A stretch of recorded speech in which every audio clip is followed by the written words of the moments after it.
ప్రియ సహోదరులారా, అహంకారం, ఈగోటిజం are ఇన్ఫ్లాటెడ్ self esteem అంటే నేనే చేయగలను, నేనే మునగాన్ని, నా వలనే సమస్తం సాధ్యం అనుకోవటం. ఈ భావాన్ని వివరించి ఒక చిన్న కథ అండి. తోటలో గులాబీ అందంగా విచ్చింది. ఓ తొండ ఆ పువ్వును పొగుడుతూ, చూసావా గులాబీ, నీ అంత అందం, సువాసన గల పువ్వు మరొకటి లేదు. నీవు లేకపోతే ఈ తోట గతి ఏం కాను. నీవు పూలన్నిటికీ రానివి. ఇక నిన్ను ఎవరితో మాత్రం ఏమవసరం ఉంటుంది అంది. ఆ మాటలు వినేసరికి గులాబీకి తల తరిగింది, కళ్ళు నెత్తికెక్కాయి. అది సూర్యునితో, నీ రశ్మి నాకు అవసరం లేదు, పో అంది. వానతో, నీ చెమ్మ నాకెందుకు అంది. నేలతో, నాకు నీ మన్నుతో ఏం పని అంది. తోటమాలితో, నన్ను నీవు పరామర్శించనక్కరలేదులే అంది.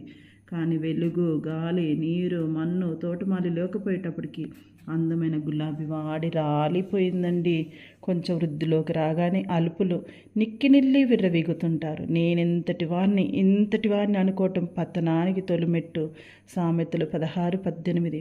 గొప్పవాడు కాగోరేవాడు అహంభావం తగ్గించుకోవాలి.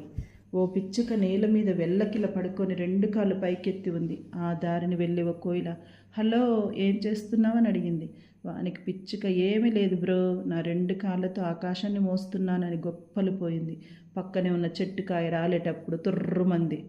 ఉత్తర కుమార ప్రగల్భాలు కొంతమంది నైజం. మరి ప్రియ సహోదరులారా, ఇద్దరు దంపతులు ఏదో చిన్న విషయంపై గొడవ పడుతూ మాట్లాడుకోవటం లేదు. ఎడమొహం పెడమొహంగా ఉన్నారు. భార్య వంట చేసి అలకపాన్పుపై నిర్దిష్టంగా మొహం మార్చుకొని మౌన వ్రతం పూనింది. ఈ తంతు 3 రోజుల నుండి జరుగుతుంది. భర్త, ఏమే, నా షర్ట్ ఎక్కడ పెట్టావు, ఆఫీస్కి టైం అవుతుంది అని భార్యను అడిగాడు.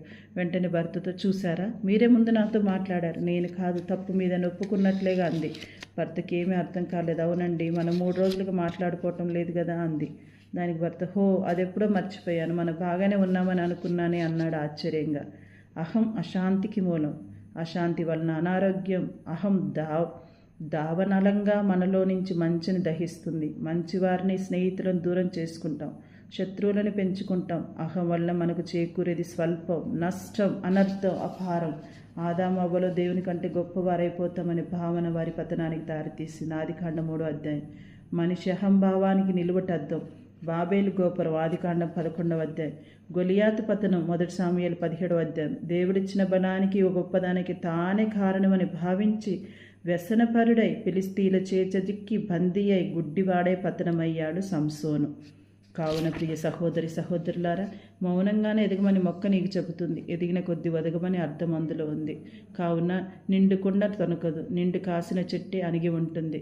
క్రైస్తవ బిడ్డలో మనం కూడా నిండుగా ఉండాలి.